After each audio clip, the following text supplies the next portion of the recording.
Assalamualaikum warahmatullahi wabarakatuh. Saya Muhammad Agam Effendi dari kelompok 4 bersama Mensiana BT akan menjelaskan tentang 1. Teori kelas sosial, 2. Perbedaan kesadaran kelas dan kesadaran palsu. Saya atas nama Mensiana BT dari kelompok 4 mau membahas materi tentang teori kelas sosial. Teori kelas merupakan teori yang berdasarkan pemikiran bahwa sejarah dari segala bentuk masyarakat dari dulu hingga sekarang adalah sejarah pertikaian antar golongan. Analisis Marx mengemukakan bagaimana hubungan antara manusia terjadi dilihat dari hubungan antara posisi masing-masing terhadap sarana-sarana produksi, yaitu dilihat dari usaha yang berbeda dalam memanfaatkan sumber daya yang langka. Perbedaan atas sarana tidak selalu menjadi perhatian antar golongan. Ada dua kelas yang menjadi perhatian Marx adalah proletariat dan borjuis. Proletariat adalah para pekerja yang menjual jasa mereka dan tidak memiliki alat-alat produksi sendiri. Kelas borjuis merupakan nama khusus untuk para kapitalis dalam ekonomi modern. Mereka memiliki alat-alat produksi dan mempekerjakan pekerjaan upahan. Sedangkan borjuis adalah para pemilik modal yang memberi upah ke kaum proletariat. Dalam teorinya, Marx mengemukakan inti masyarakat kapitalis di dalam komoditas. Suatu masyarakat didominasi oleh objek-objek yang nilai utamanya adalah pertukaran yang memproduksi kategori-kategori masyarakat tertentu. Terima kasih.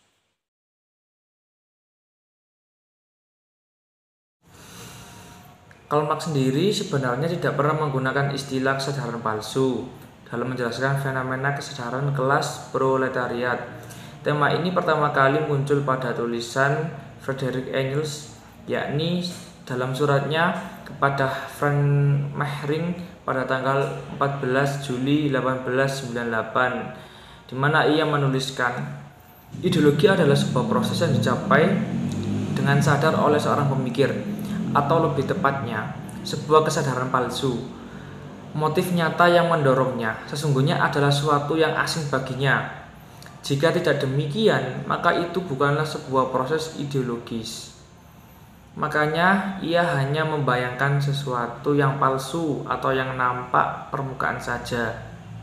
Karena ideologi ini adalah sebuah proses pemikiran, maka bentuknya berasal dari murni hasil pemikiran. Apakah itu pemikirannya sendiri atau pemikiran orang lain sebelum dirinya? Ia bekerja dengan materi pikirannya yang ia terima tanpa mengujinya sebagai sebuah produk pemikiran dan tidak menginvestigasi lebih lanjut. Demi kepentingan pemikiran independen yang lebih rinci, tentu saja ini adalah masalah sendiri. Dalam surat Engels ini, Christopher Pins dalam buku Marx and Historical Progenitors mengatakan yang dimaksud dengan kesadaran palsu adalah 1. Agen manusia yang tidak peduli atau cuek terhadap motivasi kekuasaan yang mendorong pikiran dan tindakannya, atau dengan kata lain, kesadaran palsu mencakup lemahnya pengetahuan nyata atau sebuah wujud ketidakpedulian atas sebab-sebab yang mempengaruhinya. 2. Apa orang yang bayangkan sebagai penyebab atau apa yang agen manusia rasakan sebagai pendorong nyata sesungguhnya bukanlah penyebab nyatanya, yakni ideologi yang mencakup setumpuk keyakinan palsu atau ilusif, bukan penipuan diri. 3. Agen manusia memiliki kesadaran palsu karena mereka menafsirkan motivasinya sendiri dan sumber gagasan mereka dengan cara idealistik atau karena seluruh tindakan yang dimediasi oleh pemikiran pada akhirnya muncul padanya atas dasar pemikirannya. Intinya, apa yang disebut sebagai kesadaran palsu adalah ketika pekerja gagal merealisasikan keadaan sejatinya sebagai sebuah kelas. Ilmuwan politik Ralph Miliband menulis, apa yang disebut kesadaran palsu adalah kegagalan kelas proletarian dalam merealisasikan tugas-tugas universalnya. Kita kini melaju pada pertanyaan, apa penyebab dari kesadaran palsu ini? Sebagian besar merujuk sumber dari kesadaran palsu ini ada pada ideologi, yakni ketika kelas pekerja menerima dan mengadopsi ideologinya kelas borjuis. Penerimaan dan adopsi itu terjadi misalnya melalui media massa, pendidikan, dan lembaga-lembaga keagamaan, keluarga, dan aktivitas kultural lainnya yang memang dikuasai dan dikontrol oleh kaum borjuis. Untuk lebih jelasnya mengenai kesadaran palsu ini, mari kita lihat sebuah deskripsi yang agak rinci dari filsuf Bertelsmann Hoffmann tentang pengertian kesadaran kelas, dan darinya kita coba lihat pada momen seperti apa muncul kesadaran palsu itu. Dalam buku Social and Sexual Revolution, Hoffmann mencirikan 9 ciri pokok yang menandai adanya kesadaran kelas. 1. Kelas pekerja harus mengerti bahwa mereka memiliki kepentingan.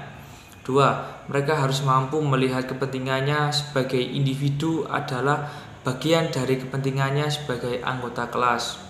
3. Mereka harus mampu membedakan apa yang Marx maksud sebagai kepentingan utamanya sebagai kelas pekerja dan kepentingan ekonomi yang kurang penting. 4. Mereka harus percaya bahwa kepentingannya sebagai anggota kelas adalah lebih utama ketimbang kepentingannya sebagai anggota dari bangsa, ras, atau etnis. 5. Mereka harus benar-benar membenci para kapitalis yang mengeksploitasinya.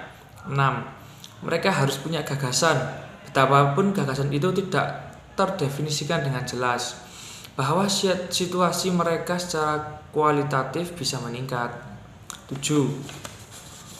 Mereka harus percaya bahwa mereka sendiri melalui satu dan lain cara bisa mewujudkan peningkatan kualitatif itu. 8. Mereka harus percaya bahwa strategi Marx atau strategi yang diusung para pemimpin Marxis merupakan metode terbaik dalam mengunggulkan tujuan-tujuan mereka. 9. Ketika saat-saat yang menentukan tiba, mereka harus berani bertindak untuk menggolkan kepentingan kelasnya. Kita ambil beberapa dari 9 poin ini untuk menunjukkan apa yang dimaksud dengan kesadaran palsu. Yang pertama, ketika kelas pekerja tidak mengerti bahwa mereka memiliki kepentingan sendiri. Kedua, mereka lebih mendahulukan kepentingan individualisnya di atas kepentingan kelasnya. Kita ambil contoh, sebagai bagian dari kelas pekerja, kesadaran Anda boleh jadi berbeda dengan rekan sekerja Anda.